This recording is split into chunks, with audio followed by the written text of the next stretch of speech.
My name is Lily Madwhip and I'm having a picnic. Pass the potato chips, please, Lily, my brother Roger said, reaching for the bag. He's 6 years older than me, but we both love chips. Even our pet turtle, Raphael, enjoys them. Raphael's sitting on the tablecloth beside me, looking adorable. I give him a chip and hand the bag to Roger. Raphael munches happily. Thanks, Lily, Roger says with a grin. You're welcome. I reply, smiling back as I grab a chip. It tastes kind of bland, like sawdust. Mom and Dad watch us with proud smiles. They're happy we're their kids. Roger's in a band with his friends Skeeter and Dustin. He plays the drums really well, Dad taught him. I hope he'll teach me someday too. We're having a great picnic by the lake. Birds are singing in the trees, making lovely music. My cousin Susie's swimming in the lake, leaving a trail of splashes behind her. Maybe after we eat, Roger and I can join her. I love you guys, I say to my family. And you too, Raphael. I pat my silly turtle, who spits out water in response. He's such a goofball. And we love you too, Lily, my mom says, patting my head gently. I enjoy when she pets my head. Once, back in 3rd grade, there was this lady who would come to our classroom. Whenever she approached, we were supposed to take out our pencils. She'd use each pencil to comb through our hair. I always liked when she combed my hair with my own pencil. I told Mom about the nice lady who visited our class, and she said it was the school nurse checking for lice. Roger nudges me, wearing his favorite sleeveless shirt, his hair neatly brushed. He grins and hands me my foil Charizard. Hey, that's mine! Susie shouts from the lake, waving with her hand missing. We all laugh and wave back. Dad stands up, brushing off his nice black suit and tie. It's hot for this sunny summer day. Roger, he says, let's play some music for the ladies. Sounds good. Roger replies, jumping up. His belly wobbles, full of mashed potatoes. There's a drum set under a big willow tree, and Roger sits down, tapping the snare drum. Dad takes out a harmonica, polishing it on his sleeve. Excuse me, may I join you? Mom and I turn to see a fancy-looking man in a white shirt with a painted-on tie. He's wearing black pants and a black vest. He looks really happy and bows to us. My jaw drops. Pachar, is that you? He winks at me. It's time to wake up, Lily. No, no, no, no, no. Dad and Roger start playing a song, but it doesn't sound like music. Dad blows into the harmonica, and it sounds like a siren. Roger hits the drums, making crashing and breaking sounds. It's not a great song, but it's typical of what Roger used to play when Skeeter and Dustin were over. Out in the lake, Susie is screaming and headbanging to the bad music. Her head bends back further than usual, so she really whips her hair around. I imagine if she had hands, she'd be doing devil horns or something. That's where you put your index and pinky fingers up and hold your middle and ring fingers down with your thumb. Roger used to love doing devil horns while rocking out. Oh dear, Mom says, standing up and heading to the barbecue grill. Something's burning. Black smoke billows from the grill, forming dark clouds in the sky. I can smell the hot dogs and hamburgers burning, and it's upsetting because I really wanted a hamburger, but not if they're burned. Get them out of there! I yell to Mom. She turns to me, her face looking all waxy and melting. I can still see her mouth and teeth, but her eyes and nose are sliding off her face. It's too late, Lily, she says, everything's burned. Pachar puts his hand on my shoulder. I warned you, he says sadly. But I'm not dead, I tell him. The sky darkens with smoke from the grill. Out in the lake, Susie sinks below the surface, leaving only a big red spot where she was. Dad and Roger stop playing the bad song. Dad watches as Mom melts by the barbecue grill, then looks at me and shakes his head as he starts to melt too. This is all your fault. I open my eyes. I'm lying on the floor of Meredith's bedroom. Everything's smoky, but I can see some off-white stickers on the ceiling that look like stars and planets and comets. I bet they're glow in the dark. I wish the lights were out so I could see them glow. It's really hot in here. I glance around and realize the room is on fire. That's not good. How long was I out for? The picnic didn't seem, well, okay. The picnic seemed to last about an hour. The wallpaper has flames coming out of it, and even the bed is burning. Nobody's going to be sleeping on that now. There's a crash from somewhere close by, and then the sound of someone struggling. Meredith? I managed to say. Oh my God, I can speak. Lily, I hear her, but she sounds tired. It's definitely been a long day for both of us. I can't even remember what I had for breakfast. Oh wait, frosted flakes. That's right. Lily, I burned her. I burned her right up. I didn't mean to do it. She must be talking about Officer Flowers, the lady in black, the policewoman who carries a totem of Duma, the angel of death and silence. She's been showing up all over lately. First the mall, then school, now she showed up at Meredith's house while Meredith and Felix were trying to escape. Wait, where's Felix? Where's Felix? I ask. It hurts to talk, and I start coughing. It's so smoky in here. We need to get out before we burn up. I don't feel anything. Of course she doesn't. Meredith's fires don't hurt her. Somebody just needs to teach her how to put them out. There's going to be an assembly on fire safety if I remember correctly. Heck, they could have Meredith help teach it. I sit up. Meredith's curled up in a corner, hiding her face. She's crying and rocking back and forth. There's someone between us, curled up too, but they're on fire and not moving. Oh, Jesus. I can't tell who it is because they're all black and on fire, but it must be poor Officer Flowers. She smells like burned hamburgers. We gotta get out of here, Meredith. I choke on the smoke. I'm in a lot of pain. And your house is on fire. Are those glow-in-the-dark stickers on your ceiling? Just leave me. Someone moves in the doorway to the hall. I turn to look. It's Roger. He's wearing his sleeveless shirt and his hair is combed like at his funeral. Just leave her, ass face, he says, walking off down the hall. Oh great, I'm hallucinating. I grab Pachar and Nathaniel off the bed. Scooting past the bad-smelling, burned-up body, I crawl over to Meredith and hold out Nathaniel. Nathaniel says we all need to leave. She takes her melted Barbie and hugs him to her chest. Outside, I can hear fire engine sirens. I wait, looking at her. Come on, Meredith, snap out of it. She looks back at me, tears in both her eyes. I still wonder if she can see me with that milky one. Now that Felix is gone, I can think more clearly, I whisper. He gets in your head.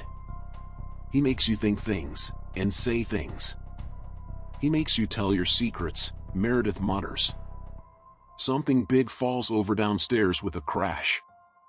It sounds like Roger banging on his drums, but those are back at the picnic. No, wait, that was a dream. His drums are in our garage. I grab Meredith by the shoulders. Meredith, I'm not afraid of sharks. She tilts her head like a dog when you tell it to fetch and don't throw a stick. It's the universal sign for ha? What does that have to do with anything? Don't you remember? I told you I was afraid of sharks. So what? Felix made me say it. Don't you get it? He told me to tell you what I'm scared of, and I said I was scared of sharks. Even in my head, I was thinking suddenly about how scary sharks are. But sharks are out in the ocean. I'm not scared of them. Or clowns. Well, okay, I'm unnerved by clowns. But I wasn't scared of them until Felix made me confess. So you lied? Oh God, the smell of the person on the floor mixed with the pain in my side is starting to make me sick. Can we discuss this outside, please? I don't want to die. Meredith nods silently. She looks at the dead person smoldering on the floor, then looks away and follows me as I head to the door. Just as we approach the hall, a big man in a yellow fireman's jacket and yellow pants and yellow helmet walks in. He stares at us, then past us at the burned body, then back at us. Girls, stay low. I'll get you out of here, just give me a second. Are you real? I ask him. Yes, I'm real, he says. Okay then. He goes down the hall and comes back with a sopping wet blanket, which he makes Meredith and me wrap around us. Less than a minute later, we're breathing fresh air out on the front lawn, getting oxygen through cool-looking rubber masks while wearing less wet blankets. The firefighters managed to put out the fire without too much more of the house getting damaged, but there's still the matter of the dead body inside. Meredith and I get to ride in an ambulance to the hospital so they can take care of whatever's hurting so much in my side after the car crash. I wish it was a helicopter, but there's no room for one to land. Meredith, I say to her while the ambulance bumps along, I don't think you're ugly, and you don't scare me. She looks at me doubtfully. You're one of my best friends. One of them? She asks. Like, third best. Out of how many? Look, the point is, you don't scare me. And I don't think you're ugly. She blinks away some more tears. I hate having to talk about her appearance because I know how self-conscious she is of her burns. I've got to just stop beating around the bush and get to the point. I think the weasel burned your parents, I say. The EMT sitting in the back with us raises his eyebrow. I shake my head at him because it's too much to explain. I think the weasel can get into people's brains. He almost made me believe the things I was saying about you, but he made one mistake. He told me my big fear was that my parents don't love me, and I know they do. I know they do.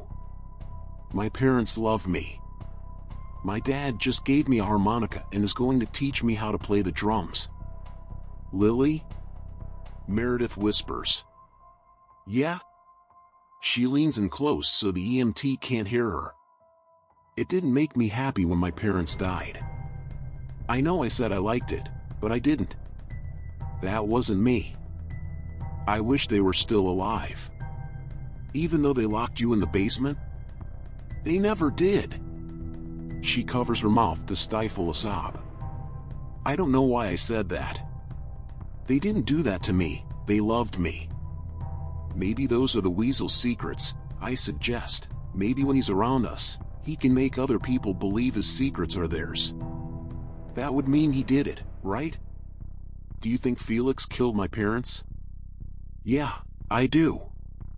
You know what else that means. What? The weasel is scared of clowns. At the hospital, I'm taken to get an x-ray while Meredith's foster dad meets her and gets her checked out. Apparently her foster mom, Mrs. Lake, is alright and just suffered a minor concussion from Felix banging her head against a wall, the jerk. I'm glad she's okay. Before we part, Meredith gives me a strong hug. I hug her back and whisper, watch out for weasels. After all, Felix is still out there.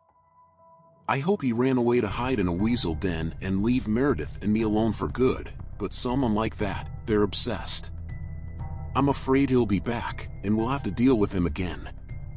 The x-ray shows 2 broken ribs. To me, it feels like my whole insides were run through a blender.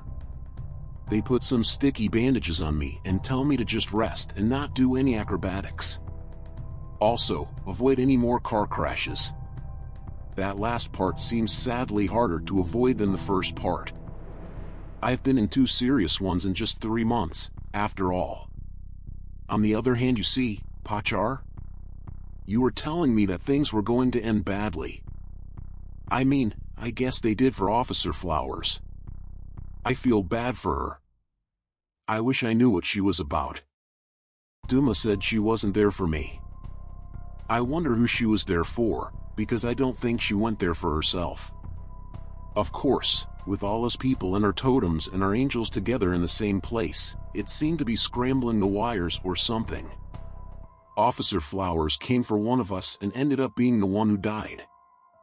I sensed my death, and yet here I am, still kicking. Well, okay, I better not kick anything right now. I breathe a sigh of relief and wait for my parents to come pick me up. I'm sorry, Lily, Pachar says. It's okay, even you, my best friend, can make a mistake from time to time. My mom eventually comes into the room, red-faced. She's been crying, and at the sight of me lying there waiting, all bandaged up, she starts crying again. She doesn't normally cry all that much, but maybe the whole thing with losing Roger in a car crash and then having to go to the hospital because I was in another one, it's probably all been too much for her. We hug, and I pet her head. It's okay, I'm okay. I saved Meredith. I know you did, sweetie, she says, kissing me on the forehead. I suddenly remember that I don't know what happened to my dad. Is Daddy okay? Mom looks at me and holds my hands. She squeezes them just a bit too hard, but I don't cry or pull away, because I need to let her do it. She shakes her head so slowly. So very, very slowly. She blinks away tears. That man that attacked you, he apparently tied up your father and put him in the trunk of the car. Oh God. He was in the trunk the whole time. The car that I made crash. If I hadn't made Felix crash the car, maybe. I start to cry with her and hug her, even though it hurts to be hugged. He's in intensive care. He suffered a lot of internal injuries, but he should be okay. Can we go see him? Sure. We can go back there and wait together, okay? She takes my hand, and we head down to the ICU. I get this churning feeling in my gut as we walk past nurses' stations and doctors' offices. Maybe it's the pain medication they gave me earlier for my ribs. As we walk, I look down at the shiny tiles. I wonder how much mopping has to get done to make this place always look so clean. Except there, where there's a spot of blood. And there.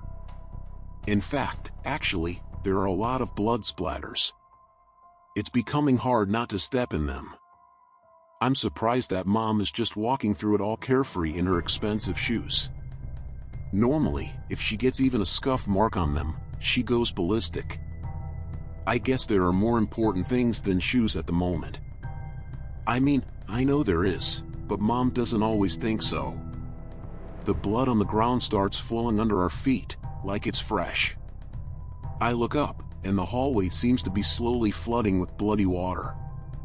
It's going up over the toes of my shoes, but Mom doesn't see it. She looks down at me with her sad eyes and tries to fake a smile. I want to tell her, I want to warn her about the blood that's running over our feet. Down the hall ahead of us, I see my cousin Susie swim past. God, I'm hallucinating again. What is happening to me? I close my eyes, and when I open them again, the blood is gone.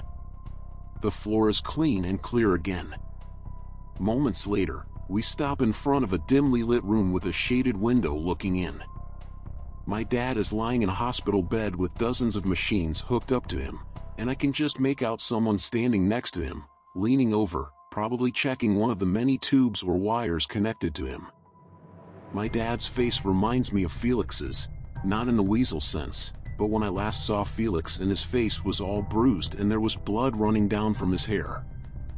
I'm seeing so much blood today. I hope Felix is off somewhere bleeding right now. Can we ask the doctor how he's doing? I ask Mom. What doctor? I feel suddenly cold as the figure straightens up and turns around to look at me through the window. At least, I assume she's looking at me. Her face and most of her body have been burned black by the fire.